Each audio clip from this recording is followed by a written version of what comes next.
Hello friends, good morning everybody, welcome back to my channel. আশা করি সবাই ভালো আছো। আজকে আমরা আবারও দারুণ ইন্টারেস্টিং কিছু সাধারণ জ্ঞান বা জেনারেল নলেজ নিয়ে হাজির হয়েছি। আশা করি তোমাদের ভালো লাগবে। চলো তাহলে ভিডিওটি শুরু করা যাক। আজকের প্রথম প্রশ্ন বাজিকে, আমের শহর কাকে বলা হয়? অপশান আছে দেখো, লখনৌ, রামপুর, আজমির, আগ্রা। আমরা কিন্তু বিভিন্ন জায়গায় বিভিন্ন ধরনের ফল বা ফসল উৎপাদনের জন্য কিন্তু বিখ্যাত। সেরকম এমন কি কোনো শহরের নাম আমাদের জানা রয়েছে যে শহরকে আমের শহর বলে বলা হয় বা ডাকা হয়ে থাকে? চলো তাহলে আজকে আমরা সেটি জেনে নিই।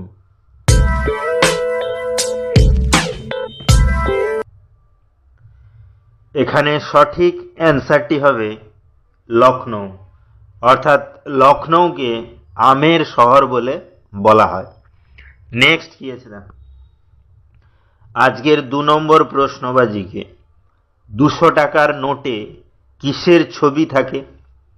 অপশান আছে দেখো, লালকেল্লা, সাঁচি স্তূপ, ইন্দ্রধনুষ, তাজমহল।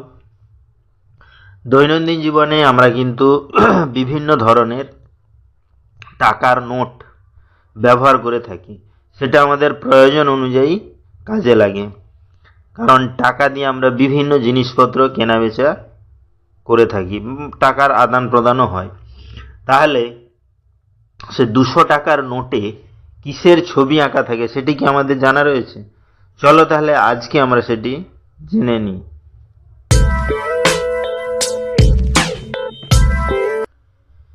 এখানে সঠিক অ্যান্সারটি হবে সাঁচি স্তূপ, অর্থাৎ একটি 200 টাকার নোটে সাঁচি স্তূপের ছবি কিন্তু আঁকা থাকে বা প্রিন্ট করা হয়। নেক্সট কি আছে দেখো, আজকের 3 নম্বর প্রশ্নবাজিকে, কোন দেশে রাত্রে স্নান করলে অশুভ মানা হয়? অপশান আছে দেখো, ভারত, নেপাল, জাপান, পাকিস্তান। আমরা সাধারণত সবাই কিন্তু দিনের বেলা স্নান করে থাকি, কিন্তু এমন কি কোনো দেশের নাম আমাদের জানা রয়েছে যে দেশে রাত্রে যদি স্নান করা হয় সেটিকে অশুভ বলে মানা হয়? চলো তাহলে আজকে আমরা সেটি জেনে নিই।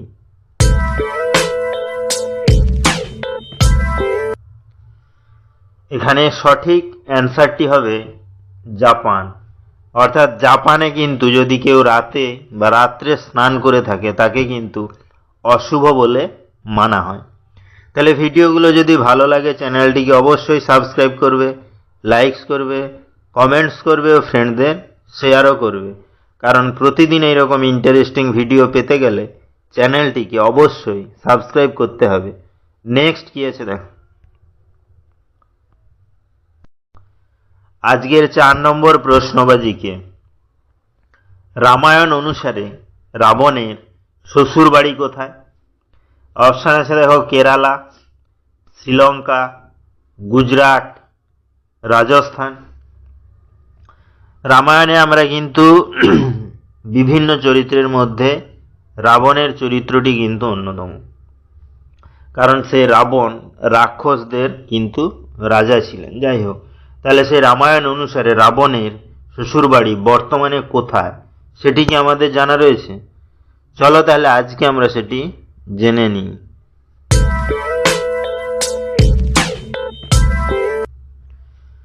এখানে সঠিক অ্যান্সারটি হবে রাজস্থান, অর্থাৎ রামায়ণ অনুসারে রাবণের শ্বশুরবাড়ি কিন্তু রাজস্থানে অবস্থিত।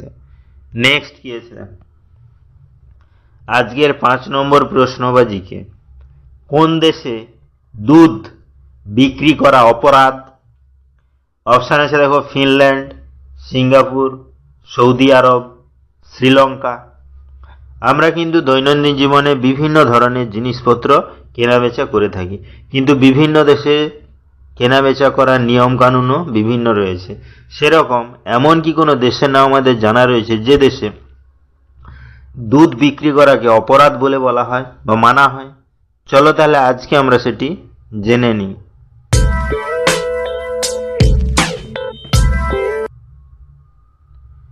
এখানে সঠিক অ্যান্সারটি হবে ফিনল্যান্ড।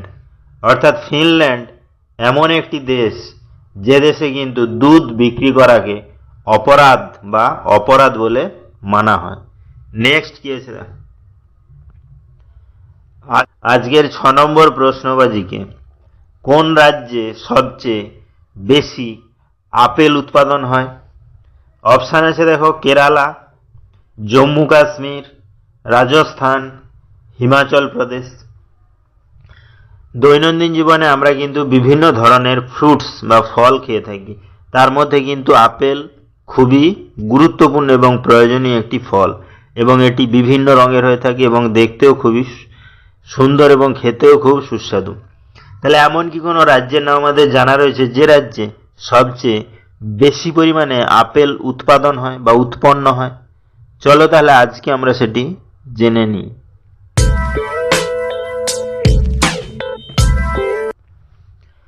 এখানে সঠিক অ্যান্সারটি হবে জম্মু কাশ্মীর। অর্থাৎ জম্মু কাশ্মীরে কিন্তু সবচেয়ে বেশি পরিমাণে আপেল উৎপাদন হয় বা উৎপন্ন হয়ে থাকে।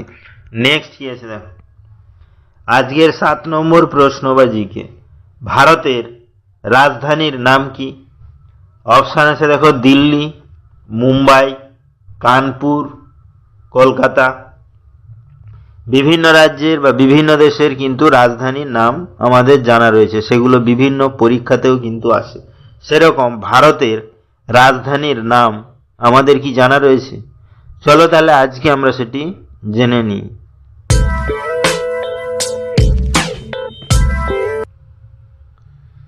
তো বন্ধুরা, এই কোশ্চেনটি কিন্তু তোমাদের জন্য। এই কোশ্চেনটির অ্যান্সার যদি তোমাদের জানা থাকে তাহলে অবশ্যই আমাকে কমেন্ট করে জানাবে। তাহলে ভিডিওটি এখানেই শেষ হলো। নেক্সটে আমরা এরকম আরও ইন্টারেস্টিং ভিডিও নিয়ে হাজির হব। ততক্ষণ সবাই ভালো থেকো, সুস্থ থেকো। Thank you.